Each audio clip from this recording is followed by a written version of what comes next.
نحمده ونصلي على رسوله الكريم أما بعد فأعوذ بالله من الشيطان الرجيم بسم الله الرحمن الرحيم إذ يغشيكم النعاس أمنة منه وينزل عليكم من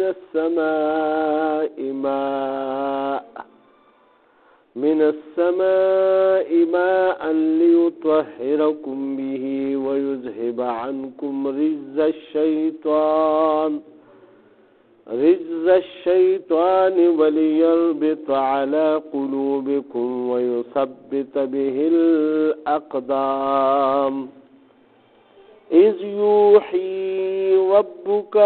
إلى الملائكة أني معكم فثبتوا الذين آمنوا سألقي في قلوب الذين كفروا الرعب فاضربوا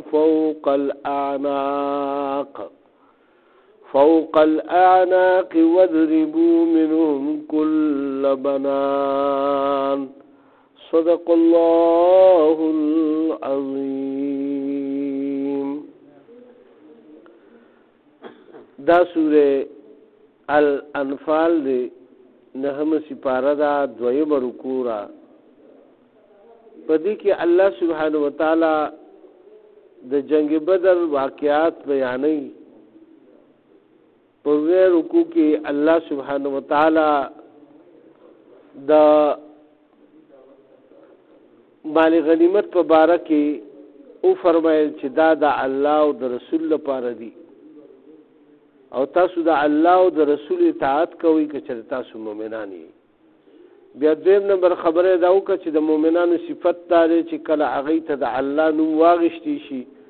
نو د هغوی زړونه د الله د یرې نه ویریږي او ورپېږي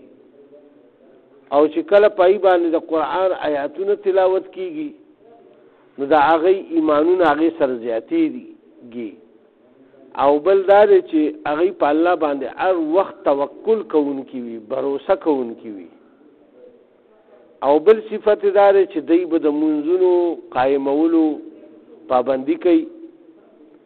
او بل دا چې کوم موږ دوی له مال ورکړی دی د هغې نه به مال صدقه کوي، یعنی زکات خیرات دا به پوره ورکوي بلکې زیات به ورکوي. نو الله فرمایي چې دا کارونه څوک کوي نو دا په حق مؤمنان دي. او بل الله پاک بیا د دغې مؤمنانو دپاره درجات مقرر کړي دي او مغفرت به ورته کوي او ډېر ښکلی رزق به دی له الله پاک ورکوي.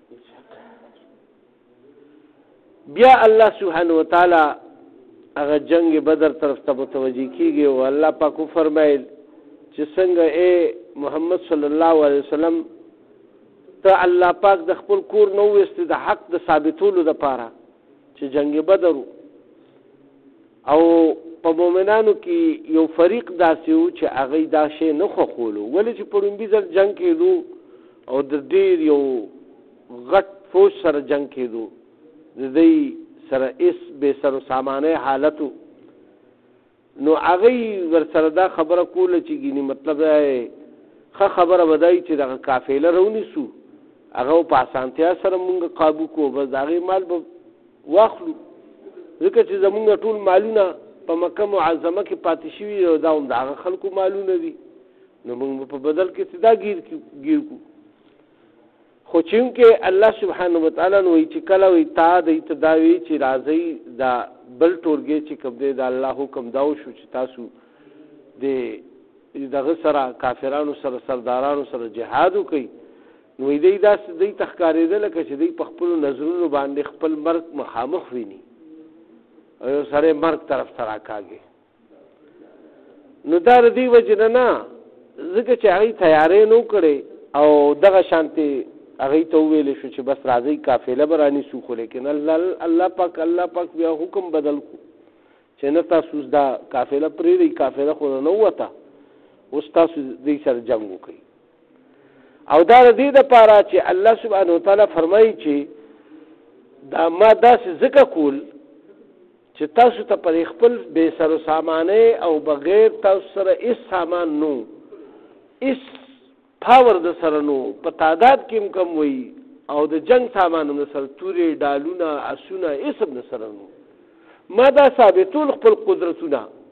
چې باوجود د دې نم چې تاسو سره هیڅ هم ني لیکن چې د الله مدد د سره وي نو تاسو به کامیاب وي. نو الله پاک بیا فرمایل چې وي ما دا ثابتول چې د دې کافرانو شان او شوکت ختم کی او د دې جرړې پرې کی الله سبحانه و تعالی په دې جنگ سره په جنگ بدر سره او یا سرداران غټ غټ سرداران چې کوم دي نو هغه پای کی مړ شو راغلی ټول ډېر په جوش کې راغلی وغوي وی چې دا ور داغه خلک دي چې دوی مونږ ته سنېږي او دوی د نن مخ کې چې کوم دي زموږ غلامان پاتې شي او دوی دا ډېر کمزوري طبقه وا او دوی اوس مونږ ته ولاړ دي مخامخ مونږ یعنی مونږ ته الټیمیټم راکوي د جنگ او مخ راته نیسي. نو لہذا الله پاک فرمایل او بیا فرمایل چې ليحق الحق ويبطل الباطل او چې الله پاک حق ثابت کی او باطل ثابت کی. اگر که مجرمان او کافران دا شی نه خوخی نو بیا چې کله الله پاک حکم وکړي چې تاسو دغه سره او جنگيږي دی فوج سره او جنگيږي نو رسول الله صلی الله علیه وسلم ډیر زیات الله ته ټول شپه په مینت او په زاره باندې ولاړو او ټول شپه په تهجد کې هغه تیر کا او په جړای تیر کا او دا سوال به کول چې اے ربا دا یو موټه مسلمانان پاتې دي چې په ټوله دنیا کې دی وخت کې دی ستا عبادت کوونکي دي نو ټول کفر شرک دی هر طرف ته یا الله که چې دام ختم شو نو ستا نوم غشتو والا به څوک پاتې نشي ته د دوی مدد وکړي. د الله تر طرف نه خدای پاک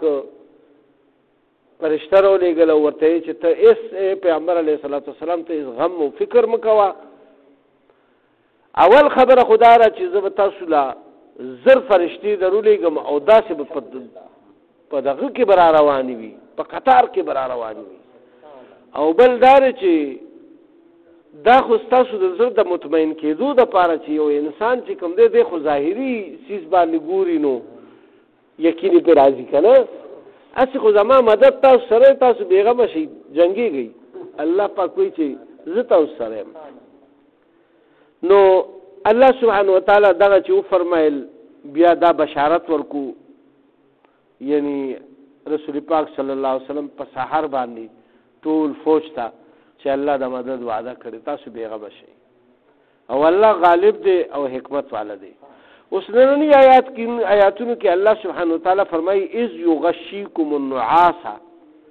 ځکه چې دی ډېر زیات پریشانۍ حالت کې نو دلته کې الله پاک دا فرمایي چې وی کله په تاسو باندې الله پاک یو عنودګي راوسته. عنودګي دا داسې آرام ته وایي چې یو سړی پریشان حاله وي او به داسې سر ولګوي او سترګې ورشي او دې سره د هغه ټول تکاوټ او هغه پریشانی ختم شي خو چې راپاسي نو بس بیا تر تازه وي. نو داسې یو حالت په ټول فوج باندې حضرت علی کرم الله وجهه فرمایي چې وی یو بندم داسې نو پاتې شوی بغیر د رسول پاک صلی الله علیه وسلم نه چې څوک وده شوی نه دی په دغه شپه کې. الله پاک داسې یو په ټولو باندې هغه تاریک او هغه خو الله سره راز نیاز کولو. رسول پاک صلی الله علیه وسلم خو ټول شپه الله ته فریاد کولو د امت لپاره. نو الله پاک فرمایي چې دا اونودګي چې ما په تاسو باندې تاریکا د دې لپاره چې تاسو ته تسکین حاصل شي تاسو دل او دماغ زړه او دماغ او د بدن بے قراری مو ختم شي او ټول اعضاء بالکل خپل په ځای باندې شي. او بیا الله پاک دویم قدرت دا وکړو چې په سحر ټیم کې داسې ښکلی باران وشو پېشمني ټیم کې مزیدار په شپه کې. نو کافرانو په خپل خیال باندې یو ښه ډېر مټینه خاوره او کتلې وه او هغې کې ځای مقرر کړی ځان له او د مسلمانانو دې طرف ته داسې شګلن غوندې ځای و چې سړی به پکې خویږي خپې به پکې خښې دي دغه باران سره هغه شګلن ځای چې کوم دی کېناستو هغې کې خپې خښېدل ختم شو او چې کوم مټینه خاوره او په هغې کې خټې جوړې شو نه یې به پکې خویده را خویده. بس الله سبحانه وتعالی داسې ګوره قدرتونو والا ذات دی او دغه باران سره الله سبحانه وتعالی داسې یو قدرت وکړو چې پخوا خو یعنې د اوبو داسې خاص بندوبست هم نه و که نه نلکې ملکې او دغه نه وي او تا ته هم د انسانانو ته هم د اوبو ضرورت و حیواناتو ته هم ځکه چې حیوانات ورسره او هغې ټولو کې اوبه هغې اوبه خو به څکلې نو بیا به هغه ګرځېده ژوندي به پاتې کېده که نه. نو دی د دې نه مخکې په یو ځای باندې پړاو واچولو نو هغه دغه نو یو صحابي ورته وفرمایل چې یا رسول الله سلم که چېرې د الله حکم وي خو بیا دلته کې پاتې شي او که د الله حکم نی او تاسو په خپل مشوره باندې دا ځای مقرر کړي نو دا زمونږ دپاره ښه نه دی مخکې ځو او هغلته یو کوی دی او په هغې باندې قبضه کوو چې هغه اوبه مونږ ته میلاو شي. نو هغه ورته چې نه دا د الله حکم نه دی دا بس ما په خپله مشوره باندې هغه کړی و چې ته کوم ځای ښی نو هغه ورته ځای وښولو کسان یې ولېږل و یو دا کوی دی بس هغې ټول فوج ته حکم وکړو چې تاسو راځئ هغلته. هغه کوی له چې ورسېدو نو هغې کې ښې ډېرې اوبه هم وي او مزېدار دی بیا ځای په ځای داسې کندې غوندې وکنستې او بس هغې کې اوبه اچولې او ټول څاروي مو به کو خلک هم اوبه شو او ټول اوبه مو وڅکلې منګي او ټول هر څه ته ډک کړ چاټی ماټی مشکیزې تعداد زه تاسو ته ښیم تعداد د هغې زر تعداد و د کافرانو چې هلته نه کوم را روان شوي او دلته چې کوم تعداد و نو هغه د دوی 1400 او 300 او 1400 او د 300 نه زیات بس څوک کم یا زیات 1 2 3 څوک 15 یادوي څوک 9 یادوي څوک خو دا 313 چې کوم دی دا مشهور دی نو بس دا مشهور به مونږ تعداد یادو چې 1400 خو دا جنگ په دې کې رسول الله صلی الله علیه وسلم عام اعلان نو کړی ولی چې دلته کې دوی خو قافلې پسې راتلو نو د جنگ اعلان باقاعدګۍ سره نو شوی لهذا صحابه پاتې شوي ایته چونکې چې په خپل خوښه څوک راتله نو هغوی راغلي نو دلته کې دا یعنې کم خلک چې د جنگ نه پاتې شوي نو په هغوی باندې الله پاک څه یعنې سختي مو نه کا او نه په هغوی باندې د عذاب څه فیصله وکړه یا د زورنې څه آیاتونه نازل شوي دی په باره کې څه دي نازل شوي. دلته الله سبحانه وتعالی فرمایي چې ما امانتن دا ما دا تاسو باندې چې دا خوب را دغه کو نو دې سره چې تاسو تسکین حاصل شو منه په دغه خوب سره وينزل عليكم من السماء ماء او نازل ممکن په تاسو باندې د اسمان نه اوبه ليطهركم چې پاک کوي تاسو ځانونه خپل پای کې ټول لامبل او خخ او بیم ډکې کې او ډېر مزیدار او دن او بار ټول پاک شو به ويذهب عنكم رجز الشيطان او چې لري کی تاسو نه د شیطان هغه وسوسې په دې سره. فرمایي محدثین حضرات په احادیثو کې داسې خبره راځي چې ابو جهل ته شیطان راغو او د یو سردار په شکل کې راغو او هغه ورته دا تسلي ورکړه چې بیغمه شه زما ټول فوج تا سره دی او د هغه ځای د یو قبیلې د سردار په شکل کې دی حاضر شو او ورته وی چې دا ټول فوج زما تا سره دی او بیغمه شه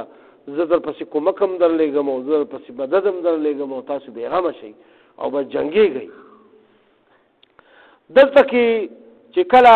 دوی ته بیا دا پته ولګېده چې رایي پسې نور کومک را روان دی یا نور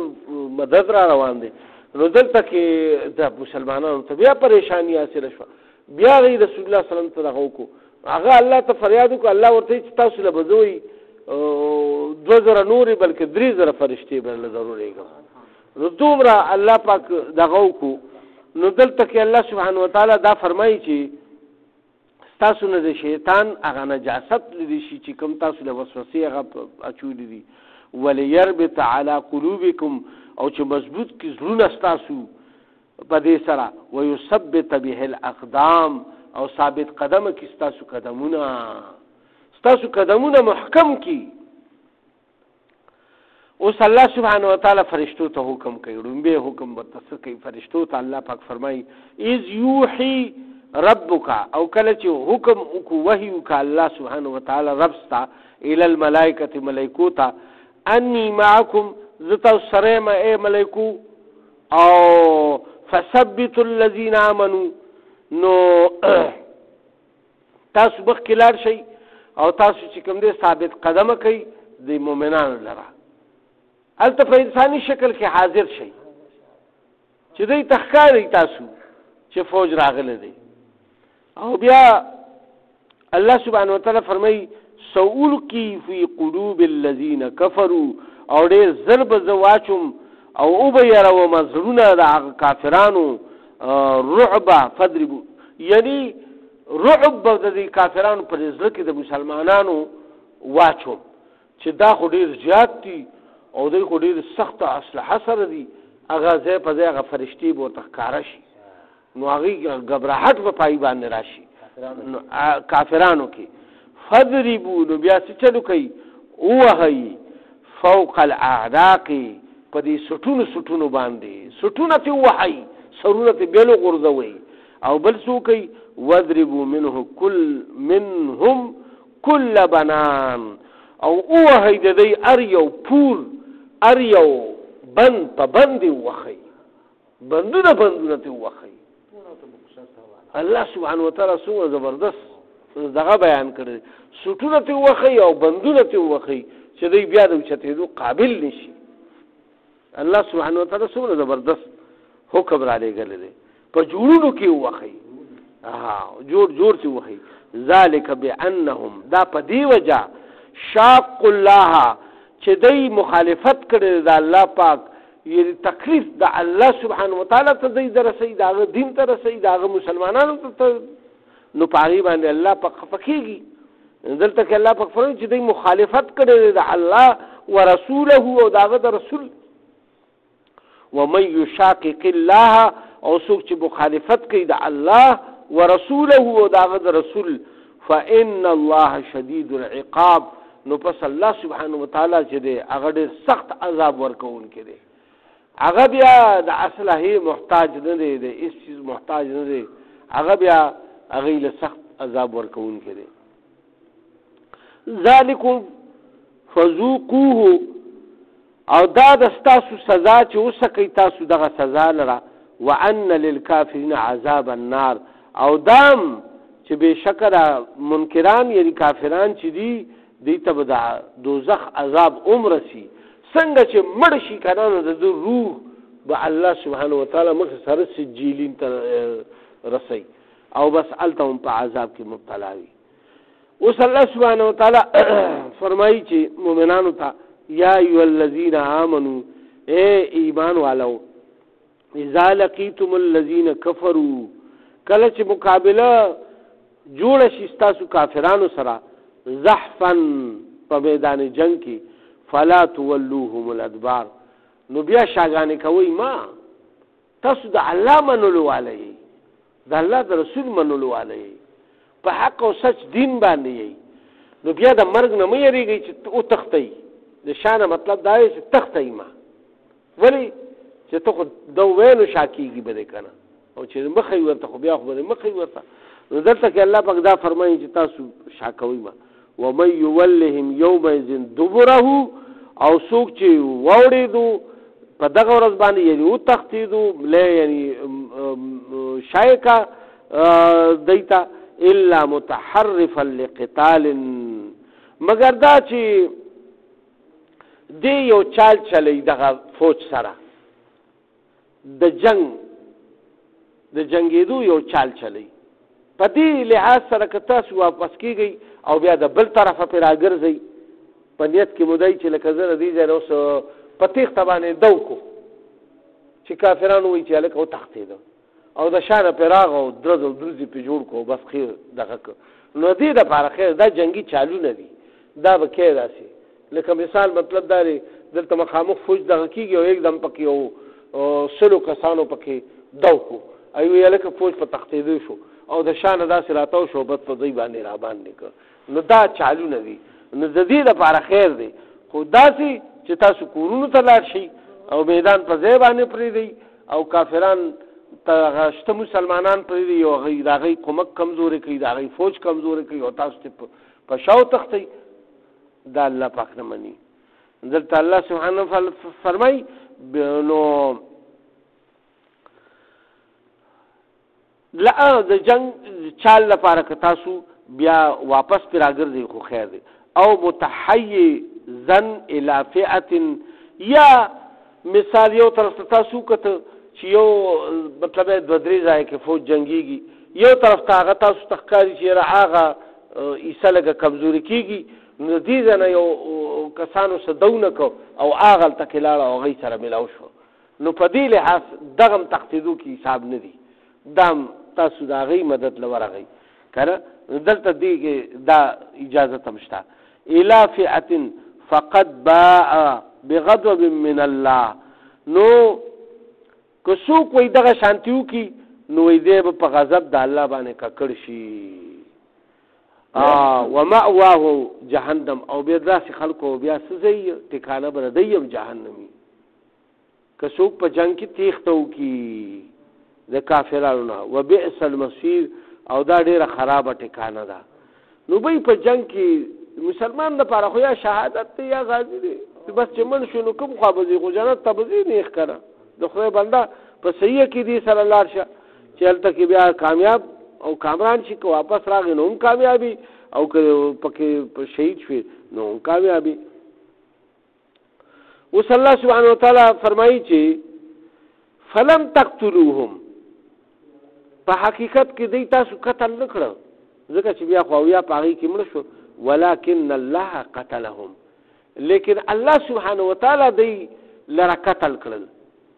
دا خو د الله په قدرتونو سره دی قتل شو، او دا غټ غټ سرداران چې هغې څونه په تکبر او په غرور کې او څومره په دغه کې راغلي،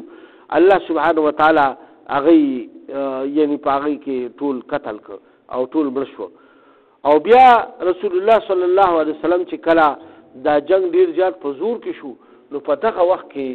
یو موټی داسې روچت کو د شګو او دغه او داسې چې وویشتو، نو هغه الله سبحانه وتعالی په قدرتونو سره د ټول فوج په سترګو کې پرېوته هغه شګه،